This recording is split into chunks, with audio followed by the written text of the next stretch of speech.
जय श्री राम बच्चों, मैं अमित कुमार।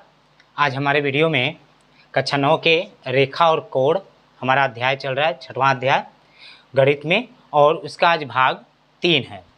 कल हम लोग पढ़े थे कि आपके रेखा और कोण में कोण कितने प्रकार के होते हैं, और कोण 6 प्रकार के बाद हम कोणों का निर्माण अनेक तरीकों से देखे थे। तो हमने अनेक तरीकों में सबसे पहले आपका एक आया था जिसको बोलते हैं शीर्षाभिमुखल पढ़े थे। आज हम पढ़ेंगे रैखिक युग्म के बारे में, यानी जब रेखाएं रैखिक युग्म को तैयार करती हैं कि रैखिक युग्म आपका कब बनता है।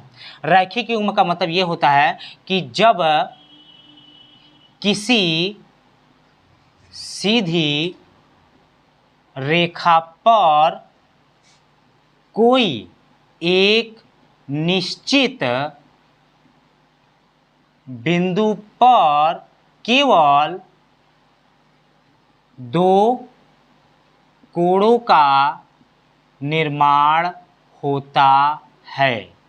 ठीक है बच्चों, यानी कि अगर आपका यहाँ पे हम बता रहे हैं आपको, ये आपका एक सीधा लाइन हो गया, रेखा हो गया, और इस पे कोई एक निश्चित कहीं पे बिंदु हमने ले लिया, और इस निश्चित बिंदु पे आप कहीं से भी कोई एक दूसरा रेखा या किरण आप बिल्कुल लाके वहाँ पे ज्वाइन कर सकते हैं। आपके जिधर मन करे आप इधर से कोई एक लाएंगे, क्योंकि आपको केवल दो ही कोण निर्मित करना है। आप कोई भी एक किरण अगर वहाँ से लेके आते हैं या यहाँ से कोई एक किरण खींचते हैं तो भी आपके दो ही कोण का निर्माण करेगा बच्चों। अगर इधर से है तो आप चाहे तो इसको हटा के आप इधर से लिख सकते हैं, इधर से ऐसे ला सकते हैं।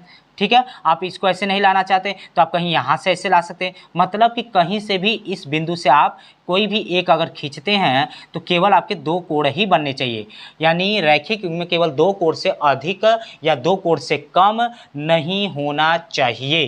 तो यानी जो दो कोण बनते हैं, अगर मान लेते कि पहली कोण हमारा x है, दूसरा कोण y है, तो इस रैखिक युग्म के नियमानुसार जो भी दो कोणों का निर्माण होता है, दोनों कोणों का योग 180 के बराबर होना चाहिए। ये इस रैखिक युग्म से आपकी पॉसिबिलिटी यानी आपका कंसोटी बनता है कि रैखिक युग्म में जो दो कोण का निर्माण होता है, दोनों कोण का योगफल 180 आना चाहिए। अगर 180 से नहीं कम, नहीं 180 से एक पॉइंट ज़्यादा, एग्जैक्टली 180 अगर आता है तभी वो रैखिक युग्म का पालन करेगा। और रैखिक युग्म के लिए एक सीधी लाइन का होना भी अनिवार्य है। सीधी लाइन होगा तभी रैखिक युग्म ही लगेगा, और सीधी लाइन पे केवल दो ही कोण बनता है तभी वो रैखिक युग्म लगता है। तो कहेंगे सर अगर दो कोण से ज़्यादा हो जाए तब क्या लगेगा। बिल्कुल आपका पूछना सही है कि यहाँ पे प्रश्न हो सकता है कि सर अगर दो कोण से अधिक हो जाए, 3 हो जाए, 4 हो जाए, 5 हो जाए, 10 हो जाए, तब वहाँ पे क्या लगेगा। तो वहाँ पे हमारा यही चीज़ अगला टॉपिक है कि रैखिक युग्म के बाद वो अगर दो कोण से अगर अधिक हो जाता है तो उसे हम कहते हैं सरल कोण से।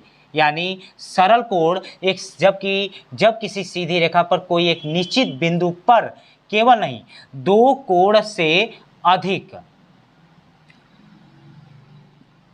दो कोणों से अधिक निर्माण होता है, वहाँ पर हम सरल कोण का प्रयोग करते हैं। तो दो से अधिक कोणों का निर्माण करने के लिए हमें क्या करना पड़ेगा कि इस बिंदु से हमें और भी किरणों को एक तरफ या किसी तरफ खींचना पड़ेगा। जैसे हमने ये खींच दिया, इस पे अगर पहले कोण की बात करें तो पहला कोण A है, दूसरा कोण B है, तीसरा कोण C है, चौथा कोण D है और पांचवा कोण E है।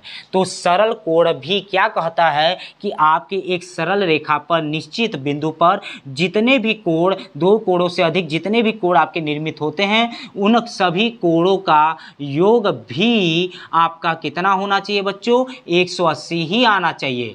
इसका भी यही कहना है कि 180 से न कम न 180 से ज़्यादा, यानी इसमें आपके जितने भी कोण बनेंगे सरल कोण से, उन सबका योग 180 होना चाहिए। ये हमें बताता है सरल कोण।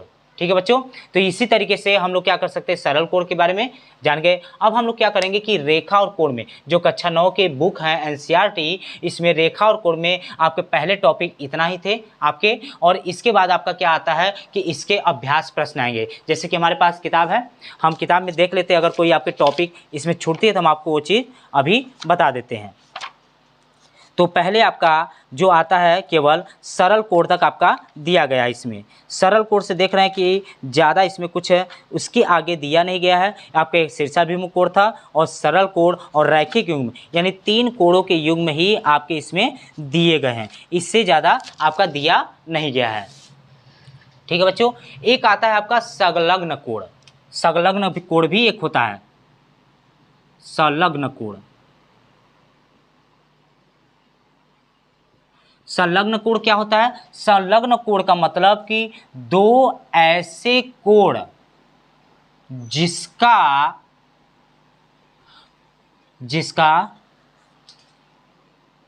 शीर्ष कोड उभयनिष्ठ हो,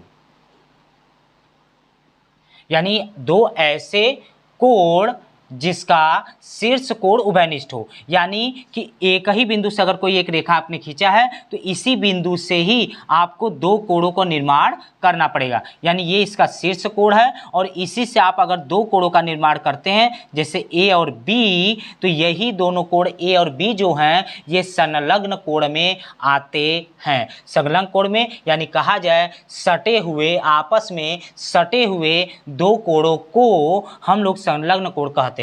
इसमें यह कंफर्म नहीं है कि ये दोनों कोड कितने हो सकते हैं। इसमें आपका 10 डिग्री, 20 डिग्री, 30 डिग्री, 40 डिग्री कोई भी कोड हो सकता है बच्चों।